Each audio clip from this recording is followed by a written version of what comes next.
আবারও কর্মচাঞ্চল্য ফিরল কাপ্তাই পারে। ৩ মাসের নিষেধাজ্ঞা কাটিয়ে ফের শুরু হয়েছে মৎস্য আহরণ। ভোর থেকেই আহরণ করা মাছ অবতরণ করা হয় বিএফডিসি ঘাটে। দীর্ঘদিন পরে কর্মে ফিরতে পেরে খুশি জেলে ও শ্রমিকরা। তবে প্রথম দিনে অবতরণকৃত মাছ নিয়ে ব্যবসায়ীদের মধ্যে রয়েছে মিশ্র প্রতিক্রিয়া। আর হ্রদে পর্যাপ্ত পানি না থাকায় প্রত্যাশিত রাজস্ব আদায়ে আশাবাদের কথা জানান বিএফডিসি। শুধু পল্টুনি নয়, পুরো ফিশারি ঘাট জুড়ে চলছে এমন মহা কর্মযজ্ঞ। অবতরণকৃত মাছের রাজস্ব মিটিয়ে বরফজাত করতে ব্যস্ত শ্রমিক। সেই মাছ ট্রাকযোগে চলে যাচ্ছে রাজধানীসহ বিভিন্ন জেলায়। প্রথম দিনে অবতরণকৃত মাছের মধ্যে চাপিলার পরিমাণ ছিল বেশি।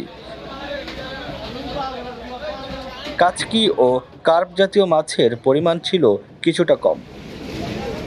ডেস্ক রিপোর্ট, দৈনিক ডেস্টিনি।